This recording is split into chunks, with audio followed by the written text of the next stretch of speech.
Learn English through stories, learn story reading. तो आपको हम सिखाएंगे, इस वीडियो में हम ये सीखेंगे कि किस तरीके से हम लोगों को चीज़ों को रीड करना चाहिए और रीड करते करते हम कैसे इंग्लिश को अपनी इम्प्रूव कर सकते हैं। किसी भी टॉपिक के बारे में हम कैसे उसको समझ सकते हैं, कैसे हमें पैराग्राफ को पढ़ना चाहिए। Welcome to LearnerB, I am Shivani Chauhan और इस वीडियो में हम देखेंगे स्टोरी रीडिंग, किस तरीके से हम लोग पढ़ते हैं, कैसे हमें पढ़ना चाहिए। तो टाइटल है इसका इंस्पिरेशन हेल्प्स, मतलब इंस्पिरेशन से हमें किस तरीके से मदद मिलती है। इंस्पिरेशन, ये जो शब्द है इसका मतलब होता है प्रेरणा। इंस्पिरेशन, इंस्पिरेशन होती है प्रेरणा, हेल्प का मतलब होता है मदद। कैसे प्रेरणा से हमारी मदद होती है, स्टार्ट करते हैं। Rubina lived with her parents in a village. तो हमें ये स्टोरी है, एक समय की बात है या फिर एक बच्ची है रुबीना जो कि एक विलेज में, विलेज होता है गांव, एक गांव में रुबीना अपने पेरेंट्स होते हैं माँ बाप। आपको क्या करना है, आपको एक एक शब्द पर ध्यान देना है ताकि हम लोगों को इनकी स्पेलिंग्स भी याद हों और कैसे लिखा जाता है वो भी। तो लिव्ड, लिव्ड देखिए रहती थी, यानी कि ये जो स्टोरी चल रही है ये पास्ट टेंस में, मतलब ये सब चीज़ें हो चुकी हैं, उसके बारे में हम लोगों को बताया जा रहा है। तो रुबीना रहती थी अपने पेरेंट्स के साथ एक गांव में। Her father worked in a factory. अब देखो, क्योंकि हर चीज़ पास्ट में है, जो भी हमें स्टोरी सुनाई जाती है ना, कहानी सुनाई जाती है, वो पास्ट टेंस में होती है। तो देखो, उसके फादर, हर लड़की के लिए इस्तेमाल होता है। हर फादर वर्कड, वर्क की सेकंड फॉर्म होती है ना, वर्कड, ईडी लगा हुआ है। Her father worked in a factory, उसके फादर फैक्ट्री में काम करते थे।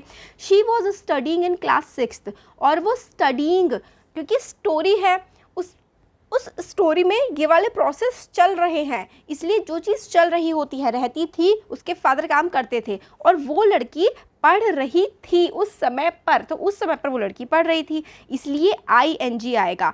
ING किसी भी चीज़ में आता है जब कोई काम चल रहा होता है। She always stood first in the class. Stood देखो फिर से वर्ब की सेकेंड फॉर्म है, स्टैंड स्टूड। वो हमेशा अपनी क्लास में फर्स्ट आती थी। तो अगर आपसे कोई बोले या फिर आप बोलना चाहें कि मैं हमेशा अपनी क्लास में फ़र्स्ट आती हूँ या आता हूँ, तो आई ऑलवेज स्टैंड फर्स्ट। और हमेशा आती रही थी, अगर अब बाद में बड़े हो गए हैं आप, तब आप किसी को बता रहे हैं तो आप बताएंगे कि I always stood first in the class. या फिर अगर किसी और के बारे में बता रहे हैं तो she always stood first in the class. तो यहाँ पे हम रुबीना की बात कर रहे हैं, इसलिए she always stood first in the class, ये हमें बताया जा रहा है स्टोरी में।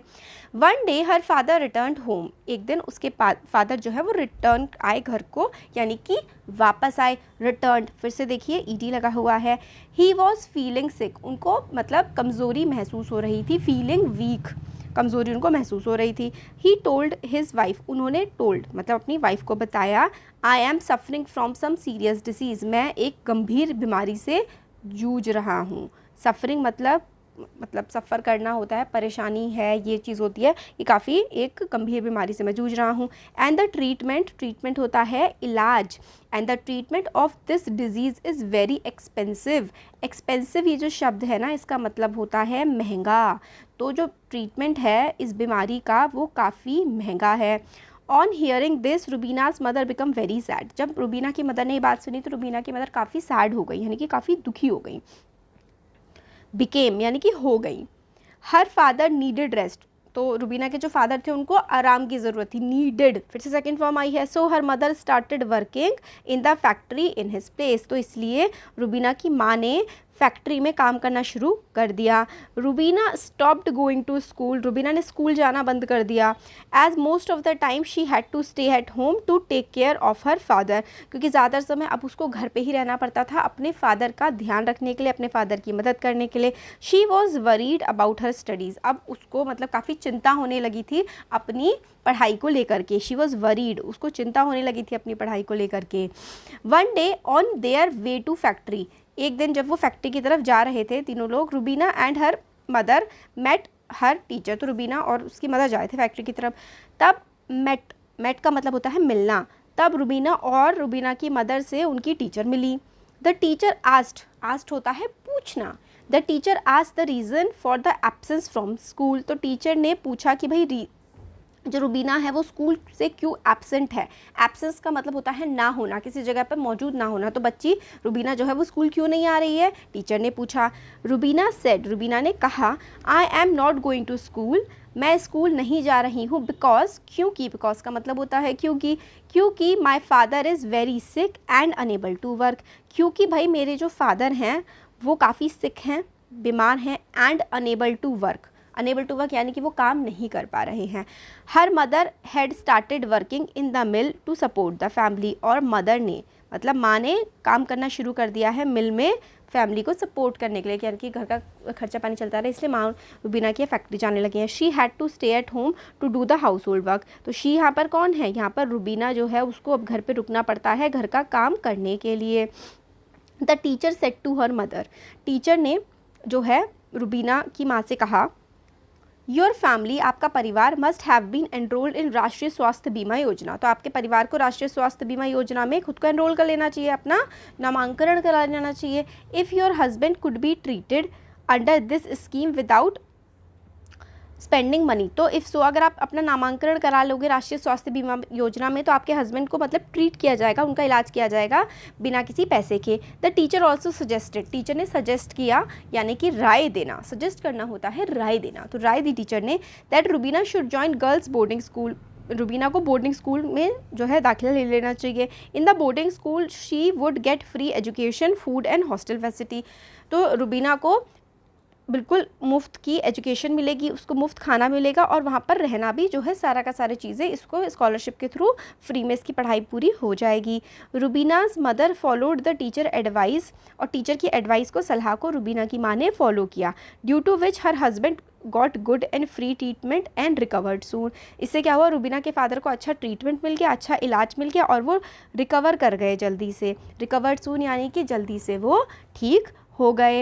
In the boarding school Rubina could complete her education without any hurdle, hurdle होती है परेशानी, दिक्कत, और बोर्डिंग स्कूल में बिना किसी दिक्कत परेशानी के रुबीना ने भी अपनी एजुकेशन पूरी कर ली। रुबीना ऑल्सो एक्सल्ट इन हर स्टडीज़, एक्सेल करना यानी कि वो बहुत ही अच्छे मतलब नंबरों से पास हुई है, फिर बहुत ही अच्छा उसने अपनी पढ़ाई में करा। She got admission in a reputed medical college, और उसने इतनी अच्छी पढ़ाई करी कि उसको एक अच्छे मेडिकल कॉलेज में एडमिशन भी मिल गया। She also got scholarship to pursue her studies, उसको स्कॉलरशिप भी मिल गई, छात्रवृत्ति भी मिल गई अपनी जो है स्टडीज़ को परस्यू करने के लिए यानी कि आगे पढ़ने के लिए छात्रवृत्ति भी उसको मिल गई। After becoming a doctor she joined local primary health centre, जब वो डॉक्टर बन गई उसने एक लोकल हेल्थ सेंटर यानी कि लोकल हॉस्पिटल ज्वाइन कर लिया। Later on she open a school, फिर उसने एक स्कूल भी ओपन किया for the factory workers children, factory के जो वर्कर हैं उनके बच्चों के लिए रुबीना ने स्कूल भी खोला। One day Rubina along with her parents visited her teacher, एक दिन रुबीना अलॉन्ग विद अपने पेरेंट्स के साथ रुबीना जो है विजिट करने गई यानी कि मिलने गई अपनी टीचर से, वही टीचर जिन्होंने इतनी अच्छी सलाह दी थी रुबीना को और उसकी मम्मी को। They expressed their gratitude to the teacher, Rubina's parents felt proud of their daughter, वो टीचर से मिलने गए उन्होंने अपना ग्रैटिट्यूड एक्सप्रेस किया, ग्रैटिट्यूड होता है आभार, अपना आभार व्यक्त किया जो है रुबीना के पेरेंट्स ने टीचर को। Rubina's parents feel proud of their daughter, proud होता है गर्व, रुबीना के पेरेंट्स को अपनी बेटी पर, रुबीना पर बहुत गर्व महसूस होता है कि वो इतनी अच्छी डॉक्टर बनी और उसने एक स्कूल भी खोल लिया है। देखिए इस तरीके से रीडिंग करते हैं और हम लोगों ने मीनिंग्स भी देखे, हम लोग को ये भी टेंसेस का भी ध्यान रखना होता है कि किस तरीके से, देखिए पास्ट में जो है वो वर्ब की सेकंड फॉर्म लगती है और वर्ब की सेकंड फॉर्म के साथ साथ कैसे हम लोग जब जैसे कि पास्ट में थी वो पढ़ रही थी बट शी वॉज स्टडीइंग आ जाएगा, वो पढ़ रही थी बट आईएनजी तो आएगा ही क्योंकि पास्ट में भी हम लोग चलती हुई चीज़ को फ्लो को दिखा रहे हैं। तो इस तरीके से हम लोग चीज़ों को पढ़ते हैं और पढ़ते हुए हम कैसे स्टोरी रीड करते करते चीज़ों को समझते हैं, वर्ड मीनिंग्स भी देखते हैं। इस तरीके के वीडियो हम और भी लेकर के आते रहेंगे, ज़रूर इसको शेयर करिएगा अपने फ्रेंड्स के साथ। Thank you.